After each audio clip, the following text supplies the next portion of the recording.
Hello and welcome to episode 3 of the Power Rankings. I'm joined by Dom. Hi Sam, you all right? Yeah, good. This is the first time we've done it where you have voted, not just us. The public have spoken. You can see 10th to 8th in the top 10 most performing players, as voted by you. So Danny Wright, this is the last 3 games. We must point out, it's the last 3 games. So Danny Wright, obviously, sadly went off injured against Solihull, didn't he? But scored against Dagenham and did that lovely assist at Altrincham. So yeah, it will be missed.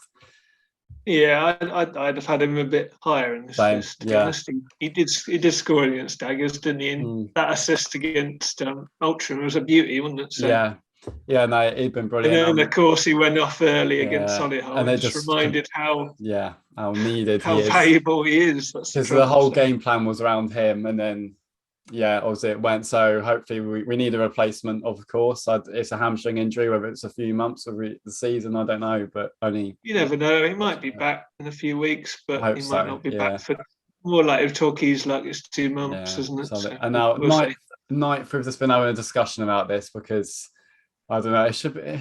We've put him higher. I think, as you were saying, it's a case of sort of the creative players. The Dazzling Lights go first, and then the good old right back who's done brilliantly in centre back gets pointed out. He's been playing out of position.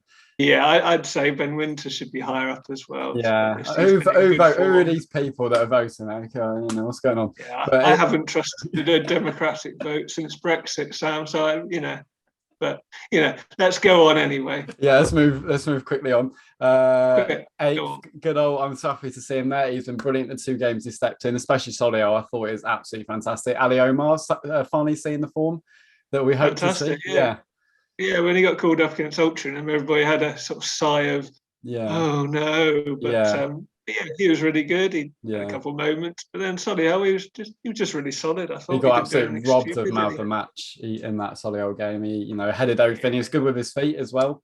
Playmore man of the matches of just a history and checkered history. So those are the well done, Ali. So your first time in the top 10. That's a career highlight for you, I'm sure, so far. So that's moving on to the mid-table lot now. They'll pop up on the screen now. So we've got D Moxie. Obviously, he's dropped down because he's played 1 of the last 3. Obviously, he's been one of the best players this season, but hopefully he's back. We guess it's COVID. I mean, as Matty sort of hinted or guessed that on the Ouching episode when that article came out with Joe Lewis and Moxie saying, we're got a partnership together. We're looking forward. No yellow card ban. Maybe that was Gary Johnson at his best, sort of ploy off Altrincham. That's the ultimate bluff, wasn't he? They're both definitely playing because they're not suspended. But I hope they're both back at the weekend because we need them against super duper £300,000 strikers. We'll see. We always do the likes of Moxie and Lewis in the team, can't we? It'll be also don't have Paul Mullin either. And 6th, Stephen Warren. He's been a very good signing, I think.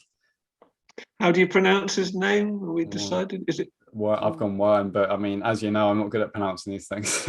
We'll go for that. We'll go for that. Yeah. Brilliant player, I think. Yeah, he's done well. I missed the Daggers game, but he was very lively. It seems like he could have scored a couple of goals. And banged one in at Altrincham, didn't he? Yeah, shades of Whitfield for me. But obviously, Lee Johnson's been sacked. People question whether that would lead to a new manager recalling him. That we'll see, but I think it's good for his development. He's probably not up to the league. No, not yet. He needs a good few months. He needs a good few months experience, and this is a perfect place for him for his development. But yeah, he's been very good. So well done you on your first top 10. In 5th, like Moxie, as we've just covered, obviously probably player of the season. Everyone knows that Joe Lewis, but he's only played 1 of the last 3. So the public voted him 5th. But yeah, hopefully, as we said, he's back at the weekend. Moving up to 4th. He's played the last 2 after a little brief out on Marnie Little. Solihull is so unlucky. Like, just that chance he scuffed and just that final ball, wasn't it?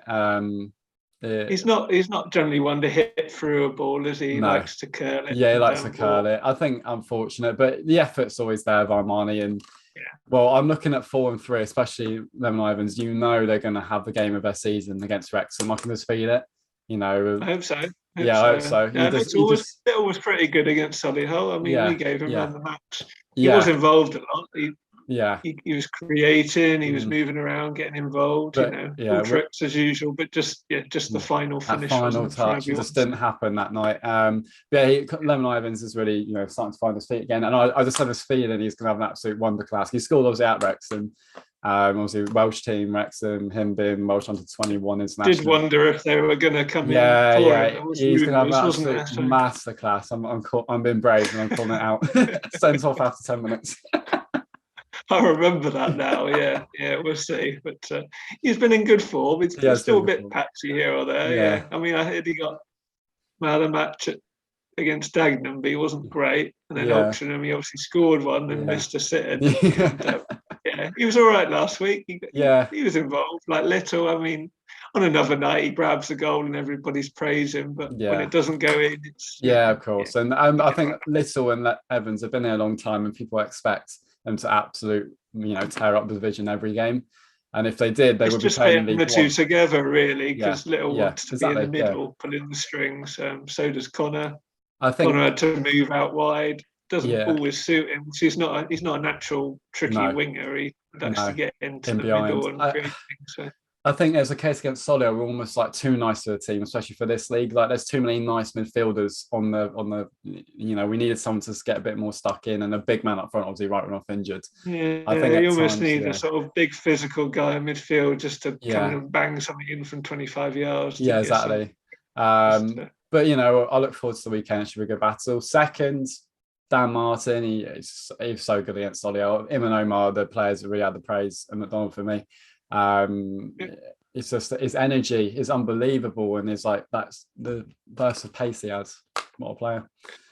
Yeah. Well, he's only young, isn't he? So he should have plenty of energy. But his attitude is great as well. He always wants to be involved. He gets forward when you want him to get forward. He's starting to learn how to defend him properly, anticipates the ball. He does the right things, doesn't he? So number one at last. I was probably his biggest fan. Sean McDonald in number one.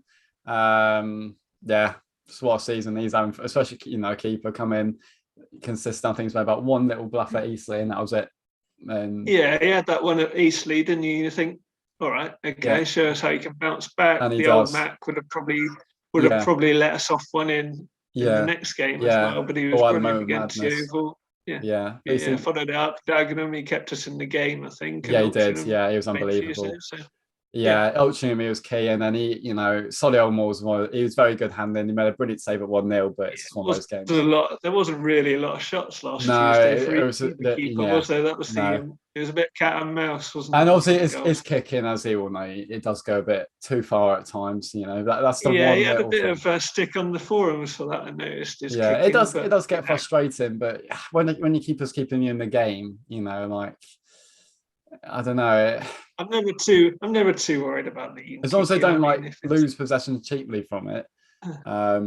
But I think that's a very fair top 10. It's a bit different to what I voted, and I know it's for you. I can't actually remember what I voted now, but it's not a bad top 10. Yeah, hopefully hope to get even more votes next time, and there'll probably be a bit more. Well, you never know. There'll be more continuity in the team, so it doesn't switch around. That's the thing when we do it 3 games. It's quite hard because you've got players playing all right for 3 games. So you put them above the players that play brilliant for 2 games, and but that's the beauty of it. So. Well, I think the whole point of it is really looking at the recent form rather than the overall season. As you just doing match ratings, Yeah, if you had the top 10 for the whole season, you'd have the same sort of players at the top every time, wouldn't you? Exactly. This changes things around, and it gives a bit of praise to the guys who have played well recently. Yeah, exactly. So happy.